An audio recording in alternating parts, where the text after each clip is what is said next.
Steve and Jill here. Hello. Welcome to the Land Academy Show, entertaining land investment talk. I'm Steve and Jack Butella. And I'm Jill DeWitt, broadcasting back in beautiful Southern California today. Today, Jill and I talk about professional land acquisitions, a step-by-step approach. And here's what you have to look forward to. The way Jill and I buy and sell land, and the people in our group buy property, is the single best way, hands down, to buy real estate for anyone. It is the same way that real estate investment trusts buy property. It's the same way. I used to work for these kooks. So I learned all of this. It's hard for me to quantify it. We're exposing the whole industry, quite honestly. Well, maybe we should just stop right now. Stop the show right now? Yeah. Why? I'm joking. What does that mean? I'm joking. Giving away all our secrets? Oh, no. That's what it sounds like you were meaning. No, I'm just saying there's no better way to buy real estate. This is how the big guys do it too. Before we get into it, let's take a question posted by one of our members on the landacademy.com online community. It's free. Katrina asks 2 questions. Question 1, I have a land deal I'm selling via land contract. I have a few questions about the land contract closing process. Number 1, do you record the land contract? 2, if you don't record the land contract, do you record an affidavit of the land contract so the terms of the deal can be hidden? 3, do you not record anything at all? So that's part of question 1. Do you want me to answer the whole thing, or you want to answer that first? I'll answer these okay. Right now. There's a second part of the question. That's why Jill says that. Number 1, do you record the land contract? That entirely and completely matter. It depends on what state it's in. Right. If it's Arizona, no. Her second part of her question is, if you don't record the land contract, do you record an affidavit? Again, it depends on where you are, and the answer is no in Arizona and California. And actually, pretty much out west. Colorado's got some strange laws, but you have to really, my point in all this is you got to check what the rules are. And number 3, she says, do you record anything at all? We don't. Yeah. It all gets recorded when the last payment's made. My way of looking at this kind of thing is I only record things that I absolutely have to, or when I'm completely done with a transaction and I want to be out, removed from any tax liabilities. Not that it matters. But just have it all up to date, recorded the right way. So anything that any special circumstance that I have made available to my buyer, I like to keep it between my buyer and me. Yeah.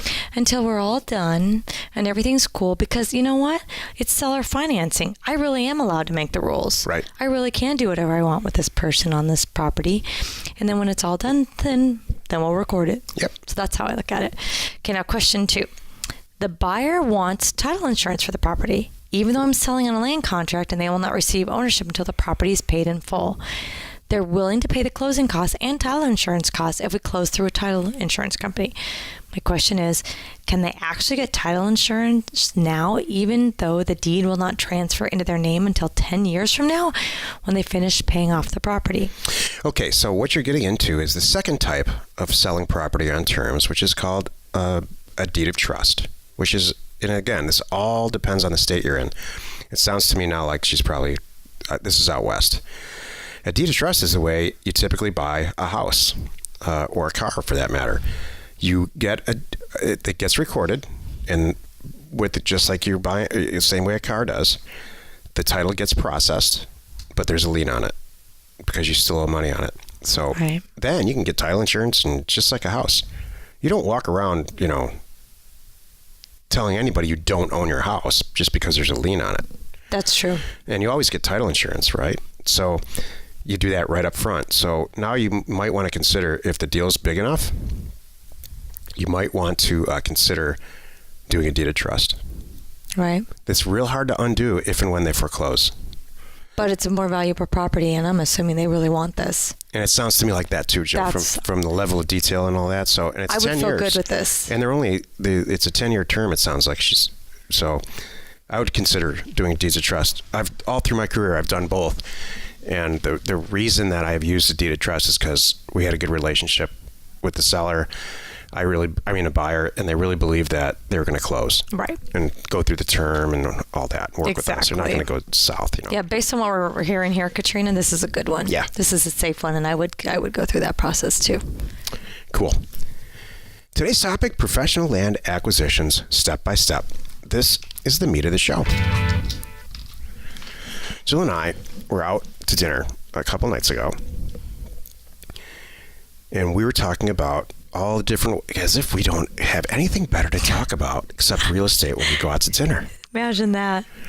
Well, one of the things we were talking about is how we buy property, because we're doing some really, really large urban land deals right now.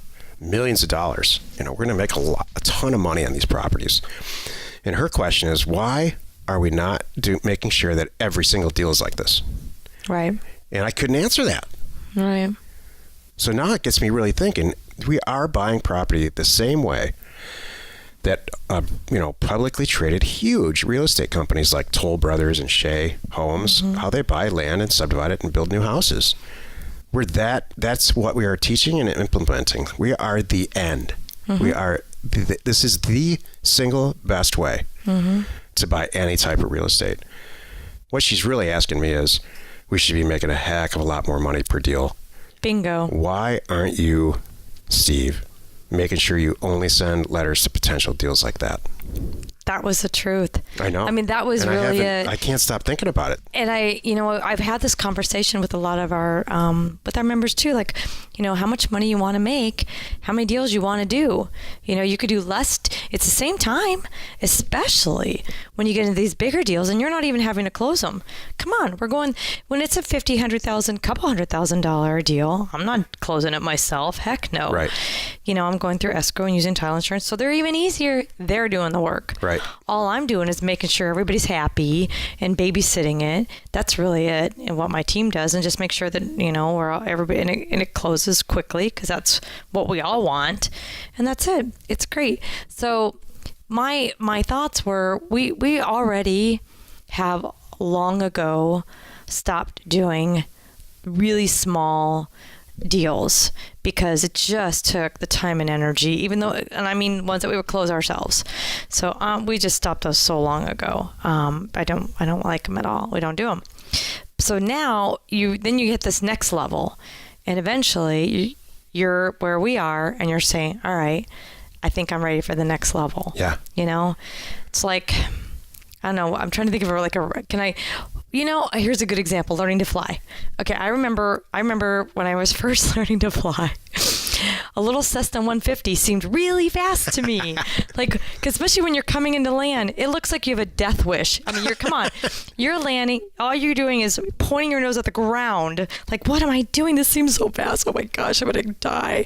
No, you're not. And I remember someone saying, just wait. At some point, this plane is going to feel too slow for you. Yeah. You'll move on. I'm like, oh, I don't think that's ever going to happen. No, and it does. So then you move on and you move on and you move on, and you get more comfortable. I was thinking, so it's probably the same with cars. We're both car people too. Yeah. That's what's so funny. Like, the guy who sold me my car, he made the mistake of saying, oh, no, you don't want that one. That one's way too powerful for you. You're a girl. Oh, he really said that? He did. I can't believe he said that. I'm not questioning it. I was standing there. Man, you're a girl. You don't need that much power. Really? Maybe that was all part of his game. If he did, I bought a hook, line, and sinker. You bought a used car and it was half the price. You're right. But I did buy the biggest, baddest one. But the point is, I'm sure there's a lot of women that go, oh, okay, no, I don't want that. I hope not. So, no, I think there are. I don't know. I hope not. But anyway, the point is, we are up in our game too. And so it was a good discussion for us, because sometimes you get caught up into, what if you're doing $50,000 info lots all day long in, let's just say, Southern Florida. We know a lot of people that are doing that. Buying them for 50, selling them for 110. Or 80 because they're or on 90, yeah. the golf course. Right. And they're awesome. They may even buying them for less than that. At some point you go, maybe I should be buying a strip mall. Because I know how to buy these. I could buy a strip mall now, and I know that Westfield wants this kind of a stuff.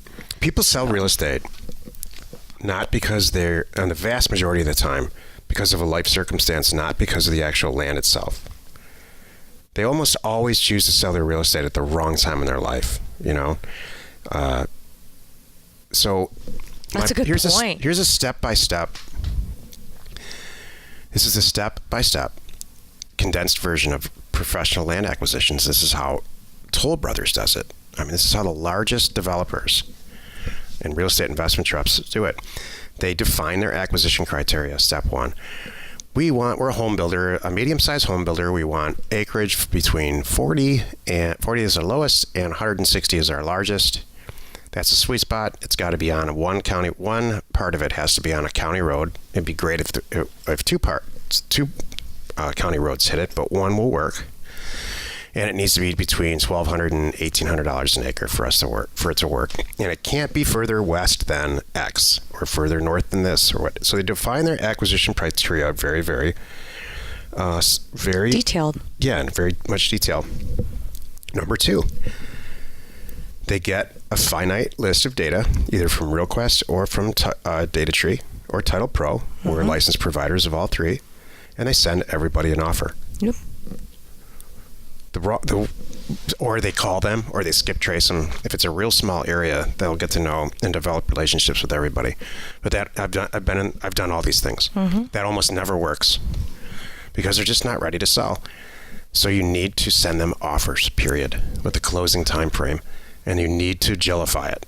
You need to become their friend when they call you back, and really get serious about closing the property. And that's it. That's a step-by-step approach. If you're a real estate investment trust, you're buying for yourself. That's easy. If you're a group like us, it makes it even easier, in a much better situation, because you don't just have one person you're going to sell it to in their back pocket. You've got 1,500 acquisition criteria like that now. So all you need to do is find a good deal. Then you can choose the buyer. I've got to say, I think we even have a better advantage too, because the way we come at these, and I use this to my advantage when I'm talking to people, how great is this that you get to negotiate with one of the owners and I can make whatever deal I want. I don't have to go back and answer to the board. I don't have to do this. So that's number one, is an awesome point that I've noticed and used. Number two, how many sellers do you think are going to change their whole mind about the transaction when they hear, oh, Westfield is calling, or Toll Brothers are calling? They're going to go, ding, ding. I'm going to get they might hold out and maybe even shoot themselves in the foot, as they move on to the next deal, kind of thing. I have to wonder if that doesn't hurt the situation a little bit too. So just a thought. We are in the absolute, this isn't by accident, the best situation a real estate investment company can possibly be in. We have private money. Right. Our money, sometimes our members' money, sometimes other groups of money, but it's all private. We only choose the best deals. And we only sell property, buy property. We only know that it's sold before we buy it. Right. So there's to answer your question from the other night, there's no reason we should be now probably doing any deal that's where we'd net less than $250,000. Thank you. Up from, I think, what was our most recent, we agreed on like 50,000. Exactly. It's pretty simple stuff. It really is. And frankly, it's your whole... It's even easier. Airplane analogy is perfect. It's easier. It does get easier. It does. Yeah, the bigger the plane, the easier it is to fly. It flies itself. So the bigger the deal, the easier it is to fly. And on that note, it's my birthday. Oh, yeah. I was going to talk about it in the after show. But yeah. Okay, well, that's fine. I just wanted to get that in there. Happy birthday, Joe. Thank you. It's been your birthday month, quite honestly. Oh, it will be. Well, you've done it again. You spent another 15 minutes with us listening to the Land Academy Show.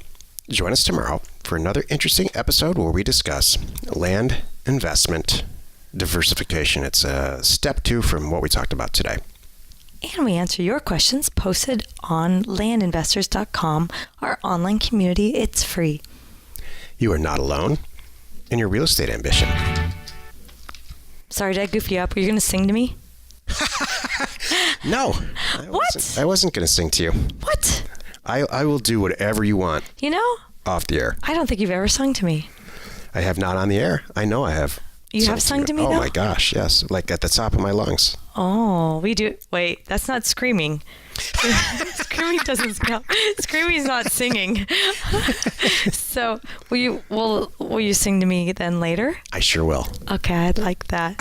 Share the fun by subscribing on iTunes wherever you are listening, and while you're at it, please rate us there. We are Steve and Jill. Information And inspiration to buy undervalued property.